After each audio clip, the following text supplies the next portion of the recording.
Palavra da Verdade, com Hernandes Dias Lopes.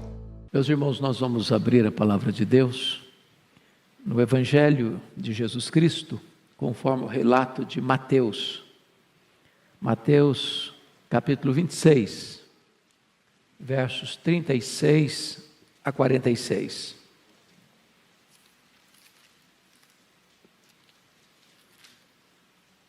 Mateus 26, 36 a 46.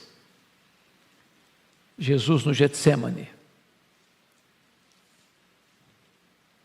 Está escrito: em seguida foi Jesus com eles a um lugar chamado Getsêmani e disse a seus discípulos: assentai-vos aqui enquanto eu vou ali orar. E levando consigo a Pedro e aos 2 filhos de Zebedeu, começou a entristecer-se e a angustiar-se. Então lhes disse: a minha alma está profundamente triste até a morte. Ficai aqui e vigiai comigo. Adiantando-se um pouco, prostrou-se sobre o seu rosto, orando e dizendo: meu Pai, se possível, passe de mim este cálice. Todavia, não seja como eu quero, e sim como tu queres. E voltando para os discípulos, achou-os dormindo, e disse a Pedro: então nem uma hora pudestes vós vigiar comigo? Vigiai e orai, para que não entreis em tentação. O espírito, na verdade, está pronto, mas a carne é fraca. Tornando a retirar-se, orou de novo, dizendo: meu Pai, se não é possível passar de mim este cálice sem que eu o beba, faça-se a tua vontade. E voltando, achou-os outra vez dormindo, porque os seus olhos estavam pesados. Deixando-os novamente, foi orar pela terceira vez, repetindo as mesmas palavras. Então voltou para os discípulos e lhes disse: ainda dormis e repousais? Eis que é chegada a hora, e o Filho do Homem está sendo entregue nas mãos dos pecadores. Levantai-vos, vamos! Eis que o traidor se aproxima.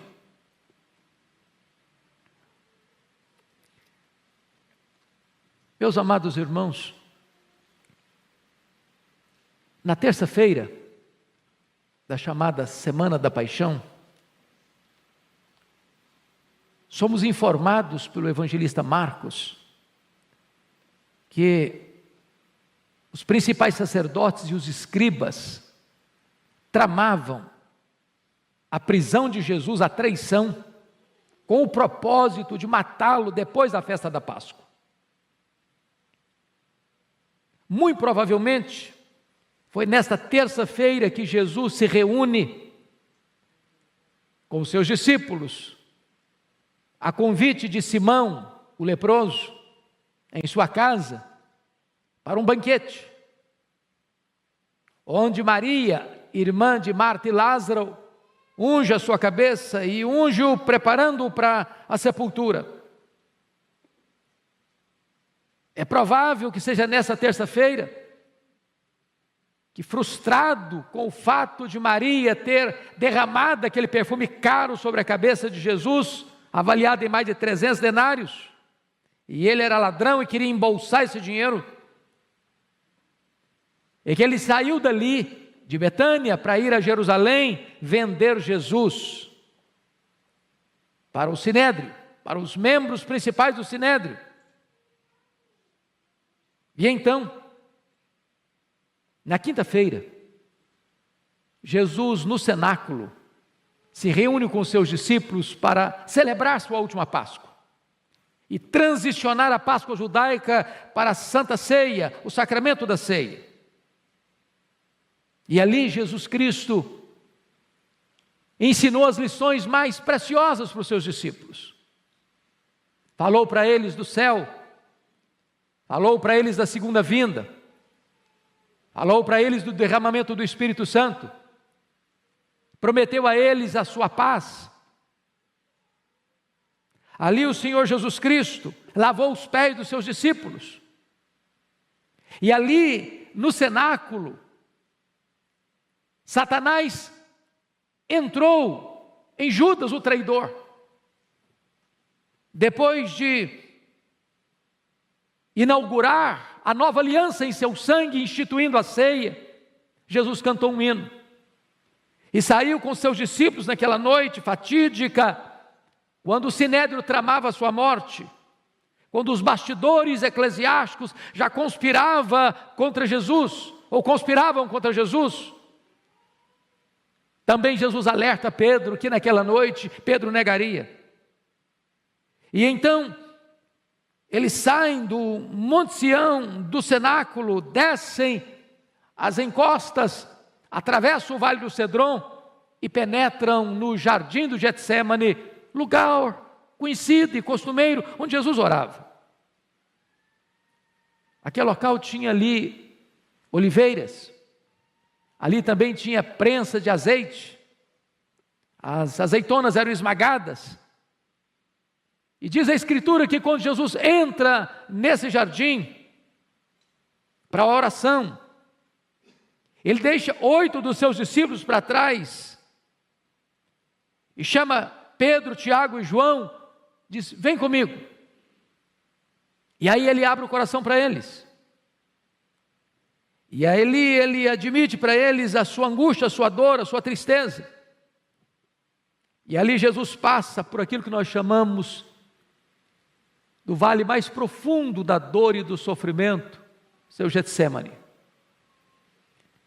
À guisa ainda de introdução, eu quero dizer a você que, embora usemos esse texto para retratar o vale da nossa dor, o Getsemane foi único na vida de Jesus. Nenhum ser humano jamais terá condições sequer de entender plenamente o que Jesus enfrentou no Getsemane.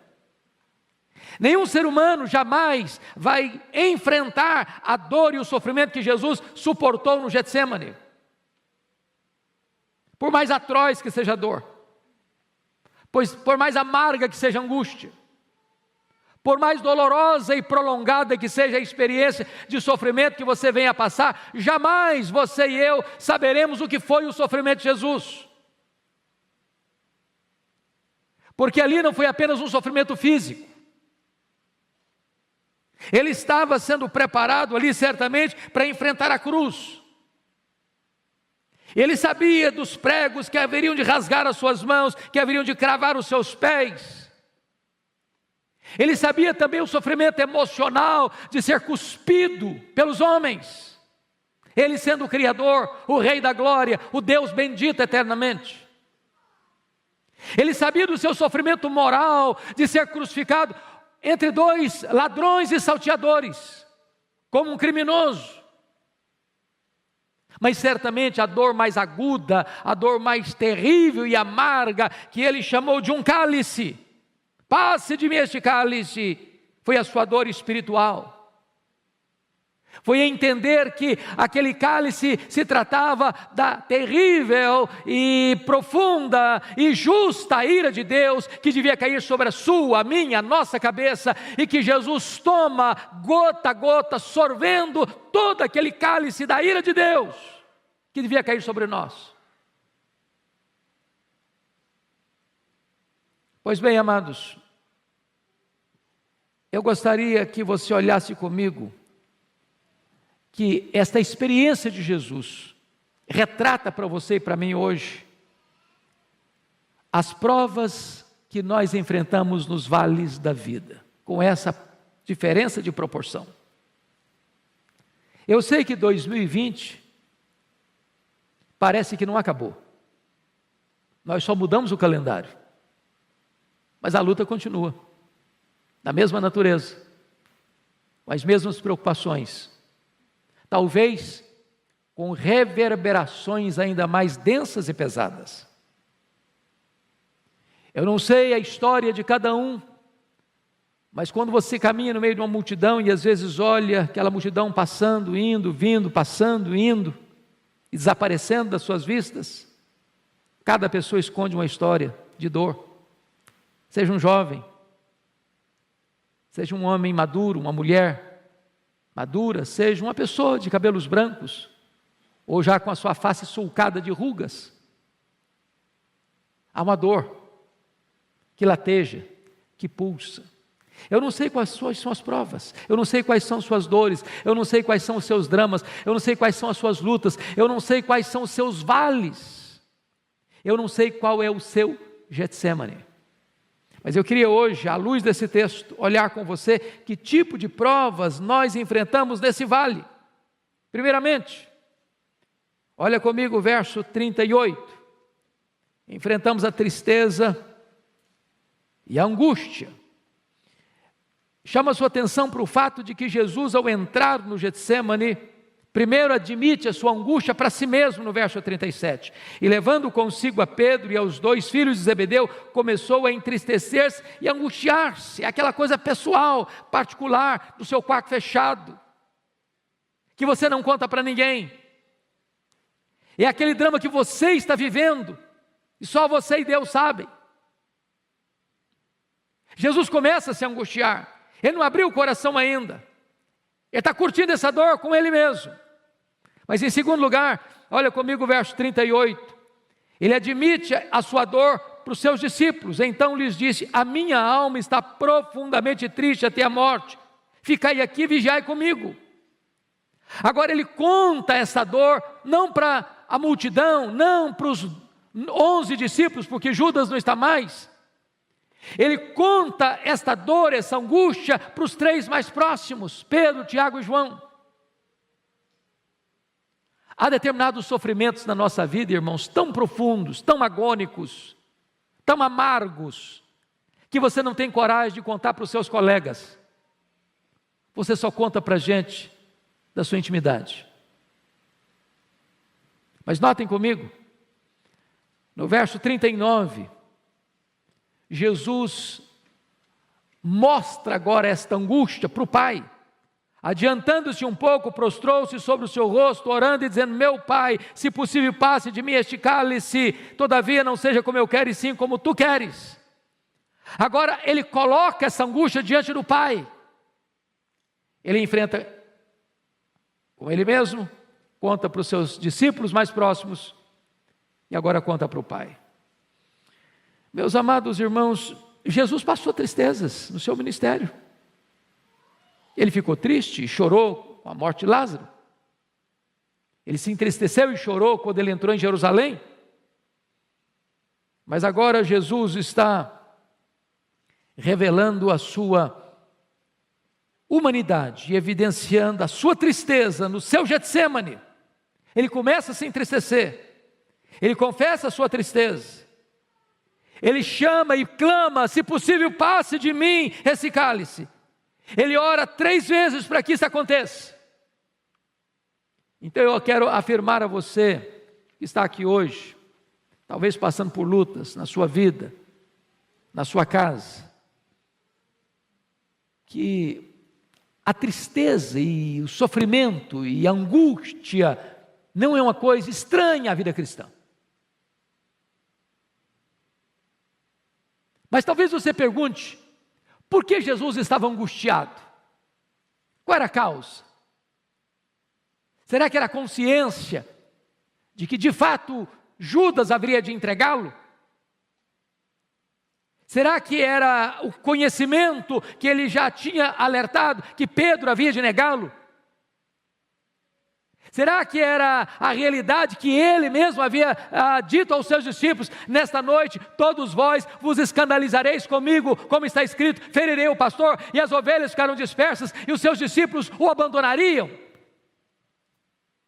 Será que era a consciência prévia de que ele seria preso, porque aquela era a hora das trevas, e o sinédrio, com a sua orquestração, haveria de botar a mão nele e contratar testemunhas falsas para acusá-lo, e cuspir nele e espancá-lo? Será que era a consciência que ele tinha de que ele seria condenado pelo governador romano e ser crucificado, com todas as implicações atrozes dessa execução? E certamente, amados irmãos, não obstante ter o aspecto temporal desse sofrimento, físico desse sofrimento, moral desse sofrimento, o sofrimento de Jesus é eminentemente espiritual. É a certeza de que ali na cruz, ele haveria de dar um grito de desespero: Deus meu, por que me desamparaste? Por que o pai desamparou seu próprio filho na cruz? Descuido? Desamor? Falta de solidariedade? Talvez esteja aqui, irmãos, o maior mistério do quanto Deus nos amou. Quando o apóstolo Paulo, entendendo isso, vai escrever: aquele que não poupou a seu próprio filho, antes por todos nós o entregou.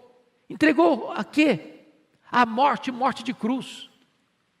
Quando Jesus Cristo se coloca no seu lugar e oferece o seu peito para suportar a espada da lei. Quando a condenação que haveria de vir sobre a sua vida, ele recebe sobre ele mesmo, porque diz a Escritura que ele foi carregando sobre o seu corpo, no madeiro, os nossos pecados, e naquele momento ele foi feito pecado por nós. Não havia beleza nele. Ele foi feito maldição em nosso lugar. O sol escondeu o rosto dele, o pai escondeu o rosto dele, e ele tem completo entendimento do que significa isso: ser apartado do pai, ser separado do pai, e então o pai pune nele o pecado que deveria punir em mim, e então ele bebe este cálice amargo do juízo de Deus, que devia cair sobre a minha cabeça. É por isso que ele está angustiado. Quantas vezes, neste grau humano, você e eu também temos que passar pelo Getsemane da dor, da tristeza, da angústia. E há um momento em que você compartilha com muitos, há um momento que você compartilha com os amigos mais próximos, mas há um momento que você só pode compartilhar com Deus. Mas em segundo lugar, irmãos, Jesus enfrenta, e nós enfrentamos também, o Getsemane, ou o vale da solidão. Da solidão. Diz a Escritura lá em João 6:66, que muita gente já havia abandonado Jesus por causa do seu discurso. Agora em Mateus 26:56, Jesus alerta que os seus próprios discípulos haveriam de abandoná-lo. Mas pior do que tudo isso, foi Jesus suportar o abandono do próprio Pai. Deus meu, por que me abandonaste? Muitas coisas Jesus disse às multidões que o acompanhavam. Outras coisas Jesus disse para os 70. Outras coisas Jesus disse para os 12. Outras coisas ele disse só para os 3 mais achegados. Mas na hora da sua luta mais profunda, quando ele suava sangue, ele estava literalmente sozinho. Você sabe disso. As dores mais fortes que saltam e saltejam e pulam e pulsam na nossa alma são aquelas que nós as enfrentamos nas noites escuras da alma, sem falar para ninguém. Só Deus sabe, só Deus vê, só Deus sonda. É a solidão. Foi o que Paulo sentiu na masmorra mamertina, na antessala do martírio, quando ele diz: todos me abandonaram. E ele disse ainda: na minha primeira defesa ninguém foi a meu favor. É aquele momento da solidão, e Jesus passou, e nós vamos passar também.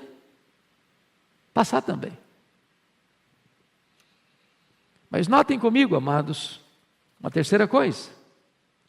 Jesus enfrentou o vale, a prova, o Getsemane da ingratidão. Se você parar para imaginar que Jesus chama Judas Iscariotes como um apóstolo. Se você imaginar que Jesus capacita este homem, treina este homem para pregar, e ele prega. Se você imaginar que dentre os 12 que Jesus chama, a única pessoa que recebe um cargo de confiança foi Judas Iscariotes. Se você parar para imaginar que até mesmo na hora em que Jesus sabe que Judas é um ladrão, que Judas é do diabo, que Judas vai traí-lo, que Judas já o vendeu para o sinédrio, ainda Jesus lava os seus pés.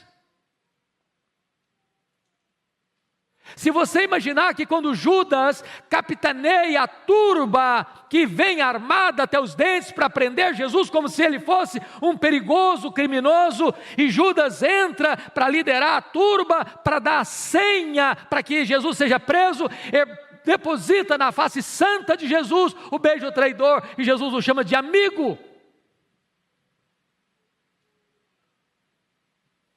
Se você imaginar que Pedro, que garantiu a Jesus que ainda que todos o abandonassem, ele jamais, porque estava pronto a ir com ele para a prisão e para a morte, e Pedro vai negá-lo covardemente. Se você parar para imaginar que todos os outros disseram, não, nós estamos prontos a ir contigo também para a prisão e para a morte, e todos fugiram acovardados.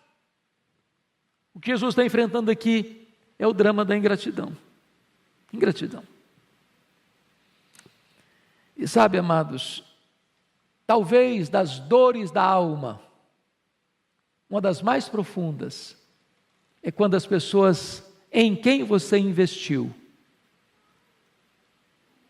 viram as costas para você, ou apunhalam você pelas costas, nas horas mais cruciais da sua vida. É o que Jesus está enfrentando, e que talvez nós um dia enfrentaremos. Mas a questão básica que eu quero destacar não é nem as provas, mas é como vencer essas provas. Como Jesus venceu essas provas? Primeiramente, através da oração. E sabe, Jesus deixou isso claro para os seus discípulos. Jesus tinha consciência daquela hora. Os discípulos deviam ter consciência dessa hora, porque saber que nos bastidores a coisa estava densa, eles sabiam. E Jesus os alertou, vigiai e orai, para que não entreis em tentação. E Jesus então, diz a Escritura, ele vai orar. E quando Jesus vai orar, ele tem 5 aspectos muito claros da sua oração. Primeiro, olhem comigo, amados irmãos, por gentileza. Jesus ora com humilhação. Pensa comigo nisso. Eu, quando leio esse texto, eu fico com o coração compungido, porque Jesus é o Rei da Glória, Ele é o Criador do universo. E diz a Bíblia que Ele se prostra, com o rosto no chão. E Hebreus 5,7 nos faz entender melhor. Ele ofereceu clamores ao que podia libertá-lo da morte, com forte clamor e lágrimas. Jesus não está só orando, não, Ele está chorando. Ele não está só orando e chorando, não, Ele está prostrado. Ele não está apenas orando, chorando e prostrado, não, Ele está com o rosto no chão. O Rei da Glória está orando de forma a prostrar-se, com o rosto em terra. Mas em segundo lugar, irmãos, a oração de Jesus não foi só uma oração de humilhação, foi também de intensidade. Porque se você olha o relato de Lucas, Lucas disse que no segundo período de oração, foram 3, a agonia dele, aliás, na segunda período da oração, o anjo veio para consolá-lo, mas o anjo não veio para consolá-lo no sentido de livrá-lo da batalha, mas de fortalecê-lo para a batalha mais renhida ainda. Porque no terceiro período, ele já não chora só mais não, agora ele sua sangue, agora ele molha o chão não só com as suas lágrimas, mas também com o seu sangue, numa oração intensa. Mas em terceiro lugar, a oração de Jesus foi perseverante, ele orou 1, ele orou 2, ele orou 3 vezes. E Mateus nos informa que ele orou não apenas 3 meses, mas ele repetiu as mesmas palavras. Que palavras? Pai, se possível, passe de mim este cálice. Pai, se possível, passe de mim este cálice. Mas talvez quando você lê, é uma frase. É uma frase. Mas o primeiro período de oração de Jesus durou pelo menos 1 hora, porque a queixa de Jesus com Pedro foi essa: nem 1 hora pudeste vigiar. Nem 1 hora. Eu não sei se você tem o hábito de orar, mas se você não tem, experimente dobrar os seus joelhos e orar 1 hora ininterruptamente. Sabe o que vai acontecer? Você não vai ter assunto. Não vai ter. Quem não tem o hábito de orar, ora 5 minutos, não tem mais nada para falar.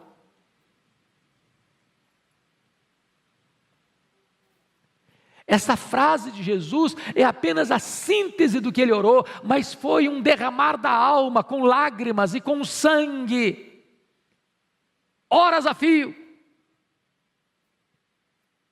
Mas mais do que perseverança, irmãos, ele orou também com vigilância, porque ele alerta os discípulos a orar e vigiai, para que não entreis em tentação. O espírito está pronto, mas a carne é fraca.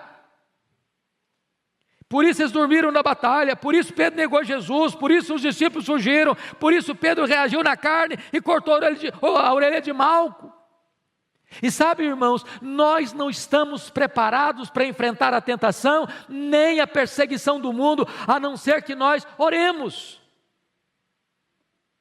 Nós estamos vivendo um tempo difícil, um tempo em que o mundo está completamente rebelado contra Deus, um tempo em que a cristofobia está apertando os cerco em todos os lugares do mundo praticamente, e se a igreja não orar, se a igreja não entender que nós estamos numa batalha espiritual, se a igreja não estiver atenta para enfrentar essa batalha, não com armas carnais, mas com armas poderosas em Deus, nós dormiremos na batalha e nós nos acovardaremos. Mas mais do que isso, irmãos, Jesus orou com submissão. Não seja feita a minha vontade, Pai, mas a tua vontade. Quando os nossos primeiros pais lá no Éden quiseram fazer a vontade deles, não a vontade do Pai, a raça humana caiu. Mas quando Jesus disse, não seja a minha vontade, mas a tua vontade, e submeteu à vontade eterna do Pai, então os pecadores podem ser redimidos, e redimidos pelo sangue do Cordeiro.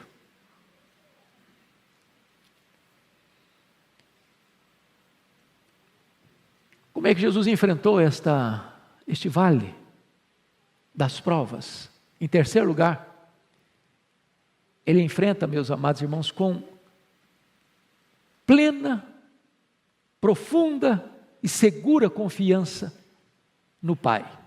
É Marcos 14:36 que nos informa isso, que Jesus se dirigiu ao Pai chamando de Abba Pai. Só Marcos nos informa isso. E esta é uma expressão que poderia ser a mesma de um filho pequeno se dirigindo ao seu pai, dizendo papai. Naquela confiança segura, plena, no descanso, de que o pai está no controle, de que o pai sabe o que faz, de que o pai não vai desamparar, que o pai não vai deixá-lo só. Tem horas, irmãos queridos, que esta confiança em Deus é que nos dá a vitória nas provas da vida. É você saber que você pode estar fraco, você não tem força em você mesmo, mas você diz, Abba Pai, Paizinho, eu sei que Tu me conheces, eu sei que Tu me amas, eu sei que o Teu plano é perfeito, eu sei que Tu estás comigo, eu sei que Tu não vais me desamparar, eu sei que Tu vais me restaurar, eu sei que Tu vais me dar força, e então você diz, Abba Pai, confiança, segurança. Mas em terceiro lugar, irmãos, Jesus enfrenta este vale da prova buscando solidariedade. Preste bem atenção nisso. Jesus era perfeitamente Deus, Jesus era perfeitamente homem. Quanto Deus, ele não precisa da solidariedade humana, ele é Deus, autossuficiente, onipotente, todo-poderoso. Ele chegou a dizer para Pedro, quando sacou a espada para decepar a orelha de Malco, guarda essa espada, se eu precisasse de ajuda eu rogaria ao Pai, Ele me mandaria aqui mais de 12 legiões de anjos, mais de 72 mil anjos. Mas conquanto o homem, expressando a sua completa natureza humana, ele pediu solidariedade, ficai comigo, vigiai comigo. Há momentos, irmãos, que nós enfrentamos lutas também. E nestas horas nós precisamos ter a coragem de fazer o que Jesus fez. Fica comigo. Vigia comigo. Eu preciso de você. Preciso da sua companhia. Preciso da sua presença.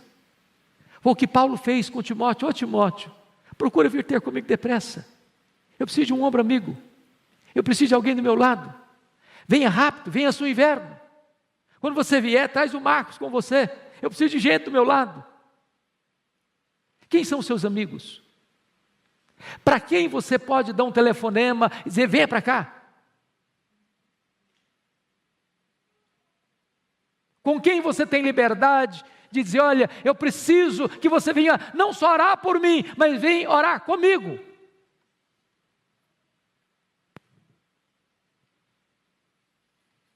Pois bem, amados,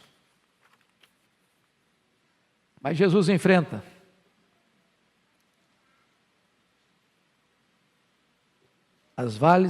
o vale da prova e da dor através da sua coragem. Porque notem comigo, verso 46, Jesus diz para os seus discípulos, levantai-vos, vamos, eis que o traidor se aproxima. Ele não ora para fugir, ele ora para enfrentar. Oração não é método de fuga, oração é capacitação de enfrentamento. E é João que escreve sobre o Getsêmani numa outra perspectiva. João não aborda os dramas de Jesus no Getsêmani. O relato de João é para mostrar a vitória de Jesus. Porque quando a turba está chegando, armada, com porretes, com espada, com soldados, com liderança do Sinédrio, com Judas capitaneando a turba, naquela noite trevosa, é Jesus quem se apresenta e pergunta, a quem buscais? Responderam, a Jesus o Nazareno, e Jesus sou eu, e caíram por terra. A hora que se levantaram, Jesus pergunta de novo, a quem buscais? Ah, Jesus o Nazareno, pois sou eu. Em outras palavras, meus irmãos, quando Jesus se levanta do seu terceiro período de oração, não tem mais angústia, não tem mais choro, não tem mais sangue sendo derramado no chão de suor. Tem coragem, tem determinação, tem preparo, tem enfrentamento. Você não vai notar nenhuma palavra de Jesus mais de angústia. Ele vai ser cuspido, ele vai ser esbordoado no sinédrio, ele vai ser condenado e açoitado no pretório romano, ele vai carregar um lenho maldito sobre as ruas de Jerusalém, ele vai ser crucificado. Não tem uma palavra sequer onde ele demonstra a sua tristeza. Sofrimento sim, tenho sede, mas triunfo, vitória, segurança, vitória e determinação. E ele encerra dizendo, está consumado, Pai, nas tuas mãos eu entrego o meu espírito. Amados irmãos, é muito importante você entender isso, que nós precisamos de orar para termos coragem, coragem. Eu li há pouco tempo uma frase muito curiosa, são esse tipo de sabedoria popular, na carroceria, na traseira de um caminhão, no paralama de um caminhão. E a frase era essa: se correr, o bicho pega, se ficar, o bicho come, mas se orar, o bicho foge.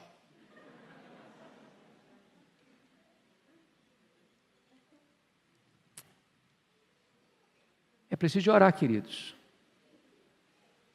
Eu não estou falando de uma oraçãozinha assim, relâmpago, na hora da refeição, nem aquela oração assim de quem já está mais dormindo que acordado. Senhor, até logo, boa noite, eu estou dormindo.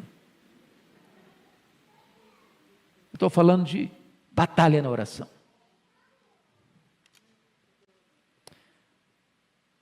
Louvado seja Deus, o Senhor Jesus, conforme Lucas 22, 43, recebe também o consolo do Pai. Vem um anjo para consolá-lo. Eu quero dizer para você que se a luta é grande, se a prova é profunda, se o vale é escuro, se você está passando pela prova, se a sua família está passando pela prova, eu quero dizer a você que Deus é o Deus também que traz consolo.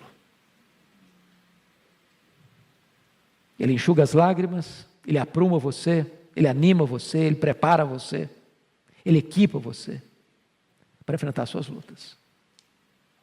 Você não está sozinho. Você é fraco, mas Deus é forte. Você não tem força, mas Ele fortalece os seus braços e adestra os seus braços para a batalha.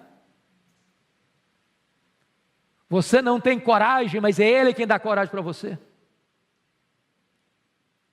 E mais tarde o Senhor derramou o seu Espírito, aqueles homens acovardados viraram gigantes. E esse mesmo Espírito que deu coragem àqueles homens lá, está entre nós, está dentro de nós, está sobre nós, e Ele vai nos capacitar a enfrentar os desafios de 2021, os desafios daqui para frente, em nome de Jesus. A igreja não ficará acovardada, a igreja não ficará intimidada, você não há de ficar intimidado em nome de Jesus. Haja luta, haja prova, seja física, seja financeira, seja moral, seja espiritual, seja familiar, Deus vai equipar você, Deus vai fortalecer você, Deus vai consolar você, e Deus já fez de você uma pessoa mais do que vencedora em Cristo Jesus, nosso Senhor.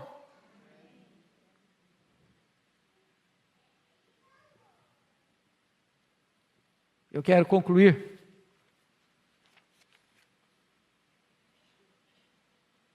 dizendo que Jesus entrou no Getsêmani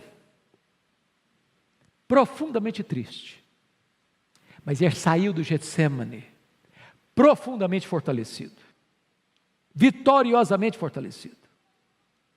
Bastou uma palavra dele para os seus inimigos caírem por terra. E você, querido, como é que você tem enfrentado seus vales de provas? Como é que você tem enfrentado o seu Getsêmani? Hoje Deus quer nos fortalecer pela oração. Hoje Deus quer nos dar coragem. Hoje Deus quer nos dar a disposição e a humildade de dizer para alguém próximo de nós: olha, eu preciso que você fique comigo. Fica do meu lado, vigie comigo.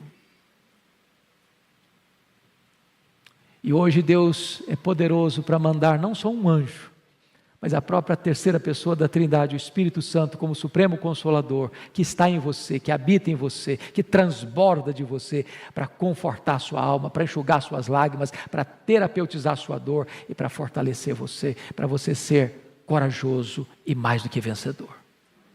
Vamos ficar em pé, queridos, e vamos orar.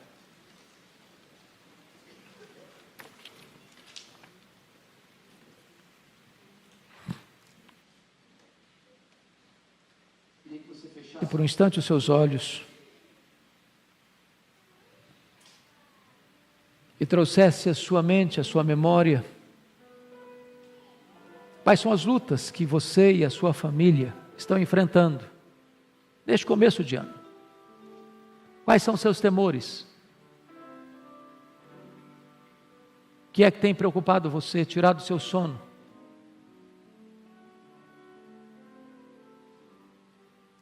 Quais são as batalhas que você tem travado no campo da sua mente? O que é que ronda a sua alma? Nas suas noites indormidas, nas suas madrugadas insones?